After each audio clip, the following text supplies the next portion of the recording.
मेरा नाम है हरिया, मैं काम करता हूँ बहुत बढ़िया, खाता हूँ खाना और रोज गाता हूँ गाना। अरे यार, आज तो बहुत देर हो गई। इस खतरनाक जंगल को देखकर तो मेरे हाथ पैर ठंडे हो गए हैं। अगर मैं वक्त पर गांव नहीं पहुंचा तो मालिक बहुत नाराज हो जाएंगे। तभी हरिया को एक आवाज सुनाई देती है। सुनिए हरु जी। अरे, ये आवाज किसने दी? तभी हरिया को सामने कुछ दूर एक औरत खड़ी दिखाई देती है। अरे भाई, ये औरत अकेली इतनी रात को इस जंगल में क्या कर रही है? चलकर पूछना पड़ेगा। फिर हरिया अपनी बैलगाड़ी उस औरत के सामने लाकर रोक देता है और उससे पूछता है। अरे सुनिए, आप इतनी रात को इस खतरनाक जंगल में अकेली क्या कर रही हैं? तभी वो औरत मीठी आवाज में कहती है। अरे हरु जी, आप आ गए। मैं कब से आपका इंतजार कर रही थी। वैसे तो यहाँ से काफी लोग गुजर चुके हैं, लेकिन मैं खास आपका इंतजार कर रही थी। अच्छा, तुम सच कह रही हो? मुझे तो यकीन नहीं हो रहा है। वो क्या है ना, आज तक किसी ने मुझसे इतने प्यार से बात नहीं की।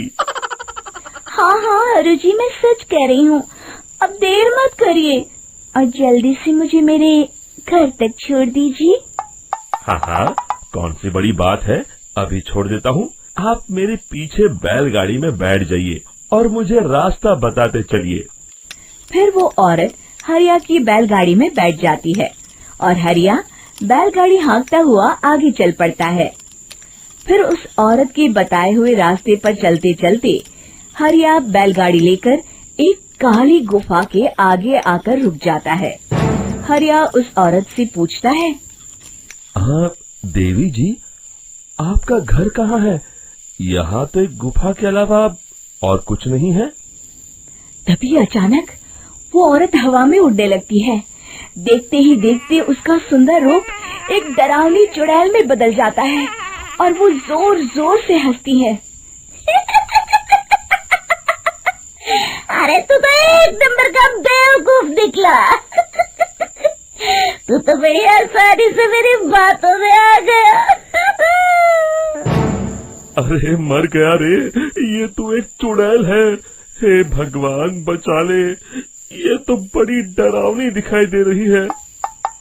और फिर अगले ही पल हरिया की बैलगाड़ी में रखा सारा सामान हवा में उड़ता हुआ उस काली गुफा के अंदर चला जाता है और वो चुड़ैल भी उस गुफा के अंदर जाकर कहीं गायब हो जाती है।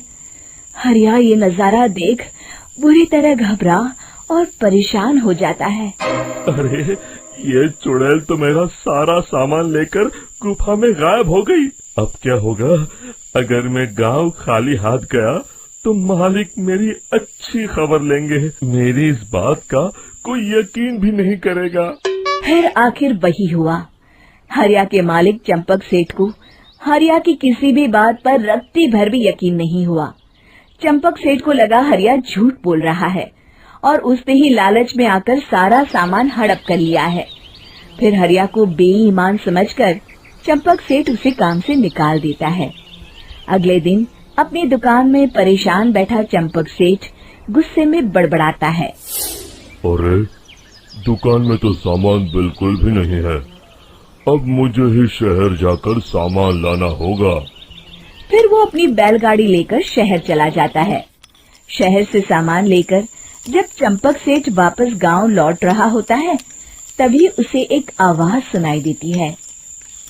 चंपक जी, ओ चंपक जी।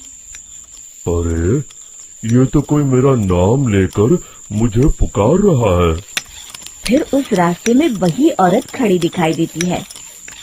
फिर क्या था, हरिया की तरह चंपक सेठ भी उस औरत के पास अपनी बैलगाड़ी लेकर जाता है और वो भी उसकी चिकनी चुपड़ी बातों के मोह जाल में फंस जाता है। फिर चुड़ैल उसे भी अपनी गुफा तक ले जाती है और उसका सारा सामान लेकर गुफा में गायब हो जाती है। बेचारा चंपक सेठ लाचार होकर खाली हाथ गांव लौट आता है। फिर ये उस जंगल में रोज की बात हो जाती है।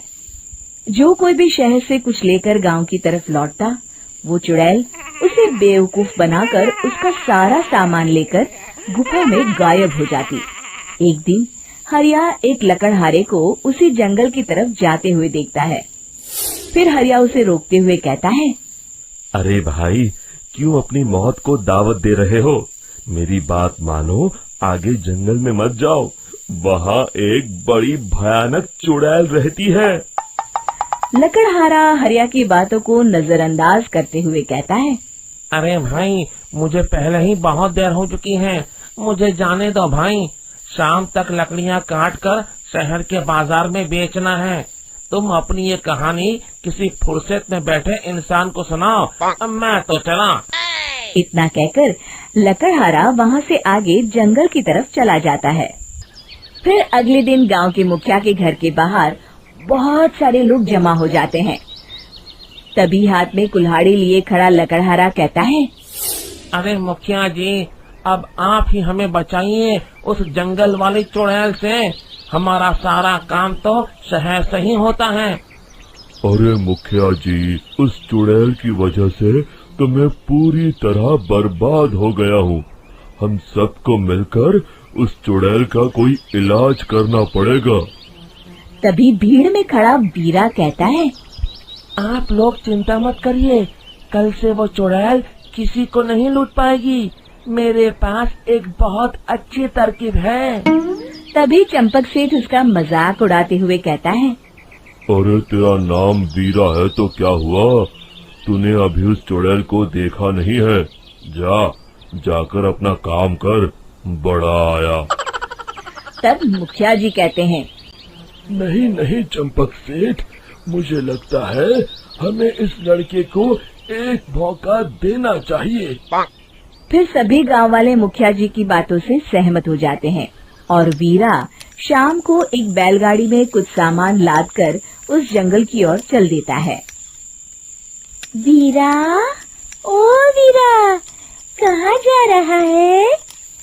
तभी वीरा मुड़ के देखता है, वही चुड़ैल एक औरत के रूप में खड़ी है। अरे बहन जी, मैं आपको ही ढूंढ रहा था। देखिए, मैं आपके लिए क्या लाया हूँ। है? अरे वाह, तो खुद मेरे लिए इतना सामान लाया है। तू ही अकेला गांव में समझदार है। जरा देखो, मैं भी खोल के, बड़े भूख लगी है। जैसे ही चुड़ैल उस सामान पर से कपड़ा हटाती है, एक भगवान शिव की तेज रोशनी उसके अंदर मूर्ति से निकलती है और चुड़ैल अपने असली रूप में आकर जलने लगती है। अरे मैं जल रही हूँ, बचाओ! बचाओ! ओम नमः शिवाय! मर गई मैं! देखते ही देखते वो चुड़ैल राख के साथ उड़ जाती है और सभी गांव वाले भी वहां जाते हैं। शिक्षा बुराई पे सदा अच्छाई की ही जीत होती है।